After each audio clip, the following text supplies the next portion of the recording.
حضرت خلیل اللہ جب وادی غیر ذی زرع میں سیدہ ہاجرہ اور ان کے معصوم نو نحال کو چھوڑ کر کے جانے لگے، ایسی وادی جہاں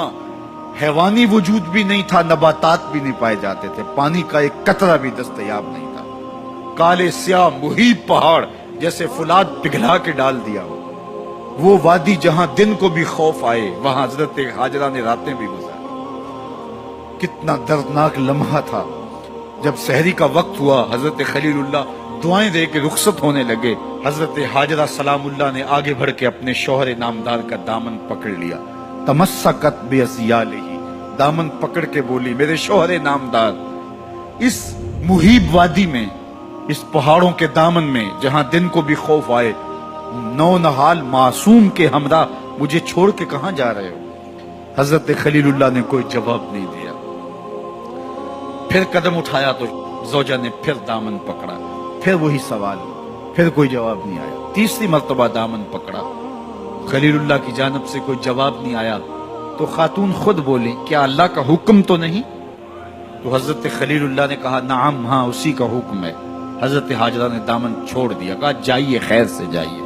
اگر اس کا حکم ہے وہ ہمیں ضائع نہیں ہونے دے گا۔ جہاں دن نہیں گزارے جا سکتے تھے پھر اس خاتون نے وہاں راتیں بھی کاٹی، وہ وادی جس میں وحشت بھی قدم رکھتی تھی ڈر ڈر کے، جہاں پھرتے تھے آوارہ تھپیڑے بادے سر سر کے، جہاں پر گھاس اگتی ہے، جہاں نہ پھول کھلتے ہیں، مگر وہ سرزمین ہے آسماں بھی جھک کے ملتے ہیں۔ اپنی پاک باز بیوی اور نو نحال بیٹے کو چھوڑ کے حضرت خلیل اللہ دعائیں دے کے رخصت ہو گئے۔ تھوڑا سا توشہ تھا، 2-1 دن کے بعد ختم ہو گیا، پھر ماں کی چھاتی سے دودھ بھی خشک ہو گیا، نو نحال پیاس سے تڑپنے لگا،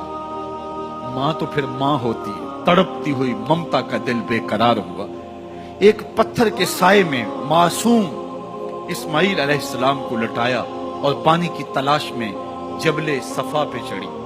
اطراف میں آسمانوں کی طرف دیکھا، کہیں کوئی پرندے اڑتے دکھائی دیں اور پانی کا نشان ملے اور میں وہاں سے بیٹے کے لیے 2 بوند لے آؤں، لیکن کچھ دکھائی نہیں دیا۔ تا حد نظر پھیلا ہوا آسمان ہی آسمان ہے اور پہاڑ ہی پہاڑ نیچے دکھائی دیتے ہیں۔ پھر مروہ پہ آئیں، درمیان میں نشیبی جگہ تھی، وہاں بیٹے کا من مونا چہرہ دکھائی نہیں دیتا تھا، دوڑ کے گزری اور جا کے صفا پہ گھوم کے دیکھا، کچھ نظر نہیں آیا،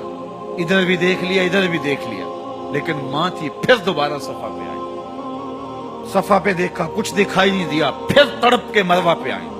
وہاں پھر دیکھا کچھ دکھائی نہیں دیا، پھر صفا پہ آئی، کبھی صفا پہ کبھی مروہ پہ، تڑپتی ہوئی ماں کی ممتا،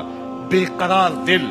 ادھر پانی کی پیاس سے تڑپتا ہوا معصوم اسماعیل پتھر کی اوٹ میں، درمیان سے ماں گزرتی ہے تو بھاگ کے گزرتی ہے کہ بیٹے کا من مونا چہرہ بھی نگاہوں کے سامنے رہے۔ ذرا منظر تو دیکھو کتنا دل آویز ہے،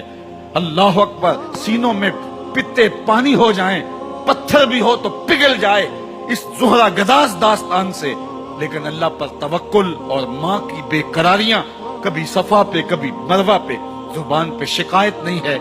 پھر جب مروہ پہ پہنچتی ہیں، 7 چکر مکمل ہو گئے،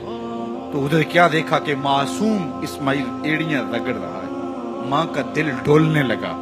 کہ بیٹا آخری لمحوں میں دوڑی کہ بیٹے کو جا کے اپنی چھاتی سے چمٹاؤں، ہو سکتا ہے 2 قطرے دودھ کے اس کی زندگی کی آس بندھا دیں، تو ماں دوڑتی ہوئی آئی، لیکن جب قریب آئی تو منظر بدلا ہوا تھا، معصوم کی ایڑیوں کے رگڑنے سے تازہ چشمہ پھوٹ رہا ہے، پانی ہے کہ بے قابو ہونا چاہ رہا ہے، آگے بڑھی، جلدی جلدی مٹی کی منڈھیری کرتے ہوئے کہا زم زم، رک جا رک جا، اللہ اکبر۔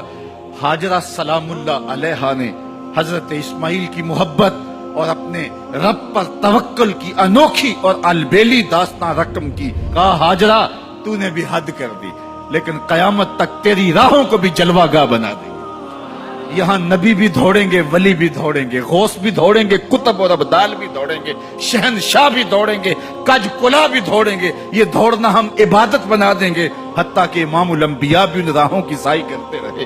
عجیب رنگ، عجیب منظر اور عجیب کیف کا عالم۔ اچھا، یہاں رک کے ایک بات کرنا چاہوں گا،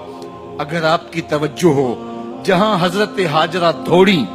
اور ان کے مبارک قدم وہاں لگے اور لگ کے ہٹ گئے،